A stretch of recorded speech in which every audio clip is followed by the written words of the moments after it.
Meus caros, vivam como estão, cá estamos novamente neste formato, atrás de mim as castanhas, eu adoro castanhas assadas e mais estas, que são assadas lá nas ruas de Lisboa, de Porto, das grandes cidades, até Viseu, há em todo lado.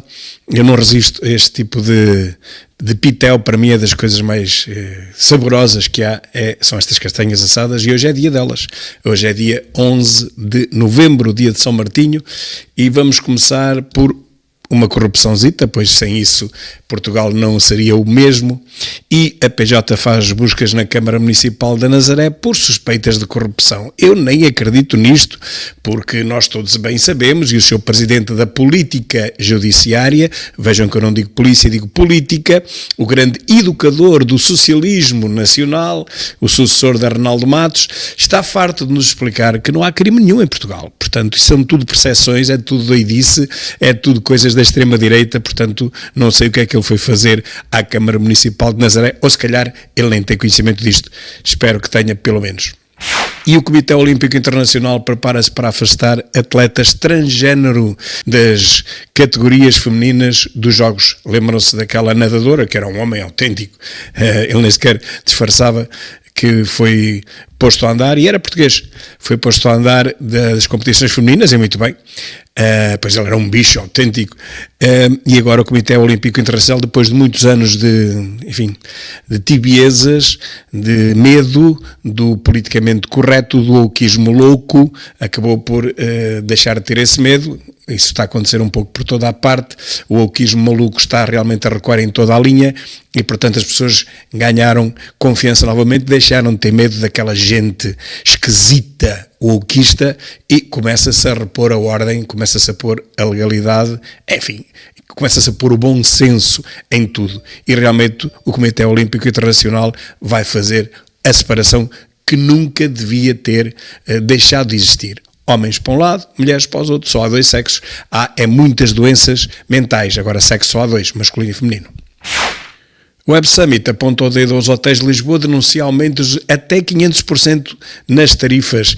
Bem, eles pensavam que eram os únicos a ganhar dinheiro com isto, não é? Pensavam que só vocês é que mamavam os 11 milhões e mais ninguém se habituava com nada? Pois vivem em que planeta? Mais à frente vamos falar nisto outra vez. O Governo optou por não negociar com o Chega e apresentou um mau orçamento na nossa política, mas enfim, nós votámos contra, portanto fizemos a nossa parte. A outra pseudo-oposição, que não é oposição nenhuma, mostrou mais uma vez que faz parte do mesmo sistema, o sistema do centrão e da corrupção, o sistema do centrão PS e PSD que são iguais. O PS deixou passar este orçamento que é realmente mau e contra o qual nós votamos, e ainda bem. E proibir financiamento de mesquitas e limitar apoios a imigrantes entre as propostas do Chega para o Orçamento de Estado. Meus caros, nós entregamos mais de 600 propostas, batemos o recorde de sempre para o Orçamento de Estado de 2026. Alterações, fomos o partido que mais alterações propôs. Isto é o maior trabalho na Assembleia da República. E vou dar razão ao mentígrafo, que diz que mais 500 mil imigrantes no SNS em 18 meses. É falso, sim senhora, porque não serão 500 mil, serão muitos mais, ninguém sabe quantos são. Talvez o dobro ou o triplo. Por uma vez, o mentígrafo tem razão, mas ao contrário do que ele pensa, tem razão. E cá está o amigo espertalhuço, o Paddy Cosgrove, que criticou a ganância de alguns hotéis da capital porque estão a levar muito dinheiro, até 570% durante o evento, o Web Summit, que é o ovo de Colombo que ele arranjou, para ganhar 18 milhões aqui dos lorpas portugueses que lhe pagam todos os anos.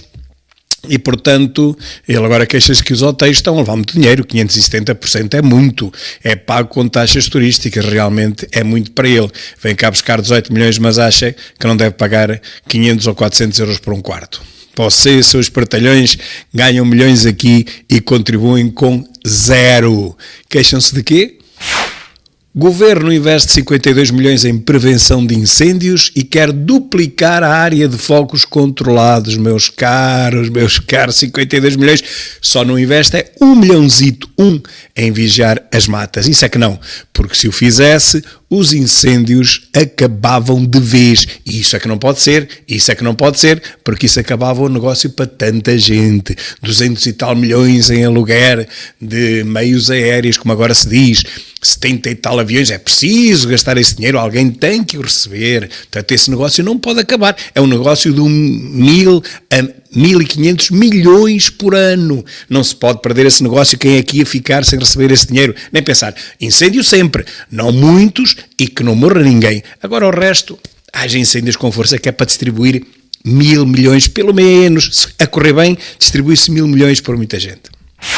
Olha, diz aqui que este tipo trafica droga para pagar o curso de Direito à filha. Vejam lá, coitado.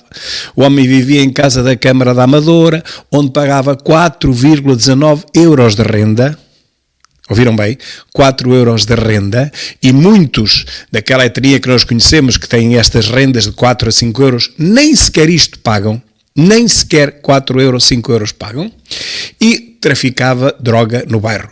Alegou que a Covid-19 o empurrou para o crime ao ficar desempregado. Portanto, ainda não arranjou emprego desde a Covid-19. É como aquela grávida que veio para Portugal e não arranjou emprego e voltou para a Guiné e depois veio grávida para aqui e depois teve azar e morreu. Fez 3 viagens para aqui e nunca arranjou emprego e agora morreu e não há dinheiro para transladar lá para a Guiné. Querem que seja o Estado a pagar. Ok? Perceberam? 3 viagens, não arranjou emprego. A sábado diz que Deborah Turness, diretora da BBC News, e Tim Davie, diretor-geral da BBC, demitiram-se no domingo após uma polémica sobre a forma como um discurso do presidente dos Estados Unidos, Donald Trump, foi editado. Foi manipulado, de maneira a que parecesse que ele estava a dizer o oposto do que estava a dizer realmente. A BBC News não é institucionalmente tendenciosa. Não podemos dizer isto das televisões portuguesas, pois não podemos. A CEO da estação televisiva comenta a demissão e, enfim, demitiram-se, tiveram que se demitir porque se chegou à conclusão, também só se demitiram quando foram apanhados e não puderam fugir, que eles tinham editado uma peça sobre Donald Trump de maneira a manipular completamente o sentido das frases e ele parece que estava a dizer o oposto, parece que estava a incitar as pessoas a ocuparem, a invadirem o Senado, quando realmente ele não estava a falar nada disso. Aqui descobriu-se, mas na maior parte dos casos não se descobriu. Aconteceu mesmo a Bolsonaro e esse está preso e nunca mais pode concorrer na vida. A escumalha jornaleca Oqueira, que é o que eu digo, ou Oqueira de esquerda, porque não há de direita, começa a ser expulsa do jornalismo europeu e tem que ser isento. O jornalismo europeu tem que ser isento. Começou no Reino Unido e há de chegar a Portugal. Nós devemos ter televisões isentas, não sei quando, é verdade, mas a verdade também é que as revistas mais woqueiras, mais esquerdopatas, mais manipuladoras também já faliram. A Visão, que eu chamava cegueira, já faliu e a seguir virão todas as outras, a começar pelo Grupo Empresa, que está mais do que falido e vai ser vendido ao Berlusconi de extrema-direita. Eu vou gostar muito de ver os comentecos da SIC, aquela escardalhice toda, como é que eles vão continuar a manter o emprego quando for o grupo do Berlusconi a comprar a SIC falida. Quero ver se eles continuam lá ou não. A começar pelo palhaço rico, pelo rap. Quero ver se ele lá continua. Um homem foi esfaqueado durante um assalto e ficou gravemente ferido nas mãos e nas pernas. O grupo de 4 suspeitos está em fuga. Ora, o que eu digo é que isto agora são esfaqueamentos diários. Algo impensável em Portugal até à entrada de 2 milhões de imigrantes, dos quais 1,5 milhão não trabalham. Ponto. É isto que eu digo. Meus caros, nunca se ouviu falar de esfaqueamentos. Crimes sempre houve, mas era com caçadeiras, era com sacholas, era com pausa. Com facas era raríssimo a ver. Agora é todos os dias esfaqueamentos. Importámos esta moda, não digo que sejam todos os imigrantes a fazer isto, também haverá portugueses, mas foi uma moda infeliz, importada, um modus operandi que não diz nada a Portugal, nunca foi português e que agora é usado todos os dias. Aprendemos estas coisas boas com os imigrantes bons que vêm lá de fora para nos salvar e para salvarem a segurança social portuguesa, certo? Detenção. A Polícia de Segurança Pública diz que foi detido por permanência ilegal em território nacional e entregue à PJ por suspeitas de autoria de homicídio qualificado, meus caros. Estava cá ilegal e é suspeito de ser um homicida qualificado. Pois aqui explica a PSP.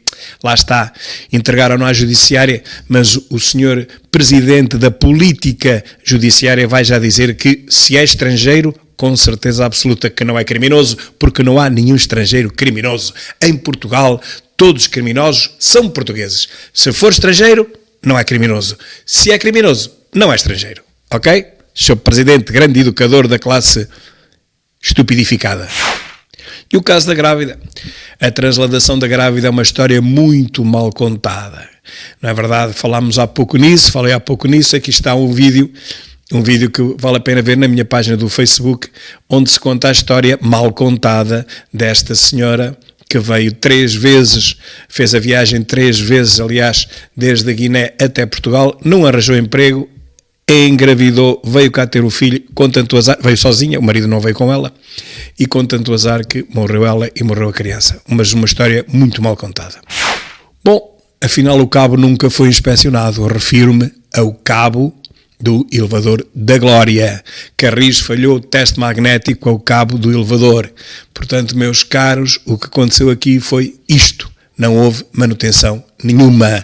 A manutenção mínima nunca foi feita e o azar tinha que acontecer mais cedo ou mais tarde. A verdade está aqui, o vídeo está aqui, podem vê-lo na minha página de Facebook. Não houve inspeção nenhuma ao cabo e por isso o cabo rompeu. Claro, se tivesse havido uma inspeção como devia ser, teriam notado as micro-rupturas que antecedem a ruptura final, mas como ninguém fez nada, o cabo não foi inspecionado e o cabo rompeu e as pessoas morreram. Em 2024 não houve inspeção eletromagnética porque se verificou a reparação geral com substituição do cabo. Substituíram o cabo e, portanto, não valeu a pena, mas depois não inspecionaram o novo, ok? Aqui está. Carris falhou esta inspeção e por isso morreram aquelas pessoas todas. Vamos ver como é que isto acaba. Mais uma vez aproveito para dizer, isto só lá vai com 2 cabos de tração. Enquanto não perceberem que tem que ser 2 cabos de tração, os elevadores nunca mais vão funcionar. E o escândalo no Santa Maria está confirmado. O relatório da EGAS enviado pelo Ministério Público confirmou que este amigo que aqui está recebeu 600 e tal mil euros num ano, 700 e tal mil euros no outro, a fazer operações cirúrgicas fora de horas, algumas delas aos pais. Portanto, é tão simples como isto, estamos a falar de mais de 1.300.000 por aí, que este amigo médico recebeu, tudo a correr da melhor forma, tudo na santa paz do Senhor, e estava tudo a correr bem. Alguém deu com a língua nos dentes, não devia ter dado. Continuava até hoje, o homem não recebia 1 milhão, recebia 2, recebia 3, recebia 10, recebia 50 e estava tudo bem, porque realmente este SNS é pródigo em desperdícios, em gastar mais de 1.000 milhões por ano em desperdício, não é em despesas que são sacramentais, têm que ser feitas, não, é em desperdício, 1.000 milhões por ano. Olha, tanto como se gasta com os incêndios, que também eram evitáveis. Só aqui Portugal poupava 2.000 milhões de euros. 1.000 milhões nos incêndios, era só vigiar as matas, e 1.000 milhões na saúde, era só fiscalizar o trabalho que está a ser feito e que ninguém fiscaliza. Mecanismos de controle não foram eficazes. O Reino Unido prepara-se para copiar a Dinamarca com regras mais apertadas contra a imigração, a vigorar já em novembro. Portanto, a Dinamarca disse, para tudo, não há cá mais imigração louca para ninguém, e o Reino Unido está a fazer o mesmo. Agora olhem bem para a cara desta ministra, esta ministra que aqui está, a ministra do Interior, olhem bem para as feições dela, chama-se Shabana Mahmood, tem sido acusada de tomar medidas racistas e cometer erros de extrema-direita. Olhem bem para a cara dela e digam-me se ela é loura, se é ariana, se é inglesa de nascimento. Erros de extrema-direita por parte do próprio Partido Trabalhista que a elegeu. Aqui está a senhora, como podem ver, é uma senhora que tem toda a aparência de ser também imigrante, só que ela sabe que o Reino Unido não pode continuar na senda louca da França e de outros países, incluindo Portugal. Outros países da Europa que estão a ser completamente invadidos e a sua população dentro de 10, 20 anos é substituída pela gente que vem lá do Indostão, que não sabe falar português, nem imagina onde é que fica Portugal sequer. Portugal vai converter dívida dos países da CPLP em investimento climático, como já fazia o Costa. Ou seja, tomem nota disto, que ninguém fala. Os nossos politécnicos do interior estão cheios de alunos que vêm da CPLP, são fáceis de reconhecer pela sua cor. Deviam ser os países a pagar esses estudos. Há uma cota que é para eles, que tem a ver com política. Chegámos à conclusão que em cada 100 há 10 ou 15% que é para os estudantes da CPLP. Isto é uma opção política, nada contra. Se bem que ficam 10 ou 15% de portugueses por entrar, não entrando nas faculdades, nos politécnicos, porque esses lugares já estão reservados para os estudantes da CPLP. Mas pronto, para além disso, quem devia pagar eram os países que os mandam para cá. Não. Quem paga os estudos deles somos nós. As escolas não recebem um tostão, não recebem um cheque, nem de Angola, nem de Moçambique, nem Guiné, nem Cabo Verde, nem São Tomé e Príncipe, zero. Quem paga acabamos por ser nós, o Estado português. E essa dívida que esses países nunca nos pagam, depois, como nunca nos pagam, nós nunca a recebemos, nós convertemos-la depois em ajudas climáticas, ou seja, pagamos nós por eles, pagamos as nossas contribuições para o clima, mas o clima é um bandido que recebe dinheiro, recebe milhões e não há meio de melhorar. Eu acho que alguém não está a pagar ao clima, acho que o clima não está a receber, temos que conversar lá com o clima lá em cima, a saber se eles estão a receber o dinheiro que nós estamos a enviar para lá. E depois pagamos as nossas contribuições para esta banha da cobra climática e pagamos não só as nossas e as dos outros países que nos devem dinheiro e que nunca nos pagam. Então a gente diz, pronto, a dívida fica convertida, nós pagamos por vocês lá em cima na COP e nas outras COPs 30, 40, 50, que esta vai custar 1,5 bilhões, não é milhares de milhões. Nós em Portugal não falamos da mesma maneira que os americanos e que os brasileiros. Nós temos 1 milhão, temos 1 milhar de milhão, que é 1000 vezes 1 milhão, e depois temos 1 bilhão, que é 1 milhão de vezes 1 milhão. Ok? Então é 1,5 bilhões, 1,5 milhões vezes milhões de euros. Está bem? Para esta coisa, para a banha da cobra climática. Ok? Cá está ela. Aumento da poluição complica o desafio climático. Querem saber que o Brasil recusa a parar a prospecção de petróleo na foz do rio Amazonas? O Lula Drão é um gajo espetacular.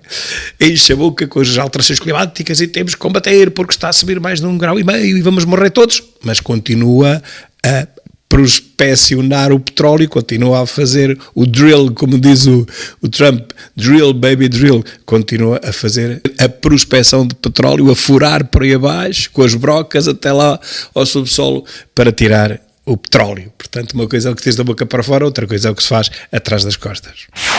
E cá está ele. Na era da desinformação, os obscurantistas, não é ele, somos nós, rejeitam não só as evidências da ciência que está sempre a mudar, mas também os progressos do multilateralismo, seja lá isso o que for. Eles controlam algoritmos, eles semeiam o ódio e espalham o medo, mas ele continua a perfurar e a tirar petróleo lá do Brasil. Bom, meus caros, em vez de estar preocupado com a banha da cobra climática, está em pânico, mas é com os que não engolem e com aqueles que denunciam a patranha de mais este mega negócio falso de 1,5 bilhões por ano. A Amazónia nunca foi tão destruída, nem por incêndios, nem por desmatação, como desde que Lula Drão roubou a presidência. Nunca na vida. E cá está a Ministra do Ambiente. Portugal encara a luta contra as alterações climáticas como questão de segurança nacional. Quer dizer, a nossa segurança nacional está à balda. Deixamos os incendiários incendiar o país todos os anos. Isso não é segurança nacional. O Chega propôs um projeto de resolução para o governo considerar os incendiários como terroristas. Foi chumbado pelo PS, pelo PSD, por todos os partidos chumbaram isso. E, afinal, a segurança nacional é o que se passa na Amazónia. Pá, isto é só rir. Cá está, um vulcão que tem uma erupção à vista, foi elevado um nível de alerta num vulcão em Portugal. Este vulcão que está aqui, até agora adormecido, está em fase de reativação e o nível de alerta subiu para V3, o que significa, este novo estado, que há motivos para alarme. Há motivos para algum alarme. Aqui está o vulcão. O que eu pergunto é, vão lá medir as toneladas de CO2 que este vulcão está a emitir e depois taxem-no bem taxadinho, à força toda. Temos que salvar o planeta de si próprio, porque isto é o planeta que está a trabalhar contra si próprio, pelos vistos, a humanidade que está a lançar estas milhares de toneladas de CO2 para a atmosfera. É a própria Terra, é o próprio planeta. Portanto, nós vamos ter que salvar o planeta de si próprio. Não há estupidez maior do que esta, meus caros. O meu vídeo de hoje de manhã, que fala dos 32 heliportos, acho que é 31, aliás, e só um deles é que pode ser usado pelos novos helicópteros de 32 milhões comprados pelo governo. Comprámos esses helicópteros este ano, vão ser entregues para o ano que vem, e hoje fiz este videozinho logo de manhãzinha no carro para chamar a atenção para isto. Comprámos 4, custaram 32 milhões, teríamos teoricamente 31 heliportos nos hospitais, mas só um é que funciona. De 7 que estão homologados, dos 31, só 7 estão homologados. E desses 7, só um é que funciona porque os helicópteros são grandes demais. Têm 19 metros e tal e não cabem nos outros. É só rir, meus caros. É só rir. E vai ficando por aqui. Mais logo estarei convosco outra vez, se Deus quiser. Um grande abraço e obrigado. Até à próxima.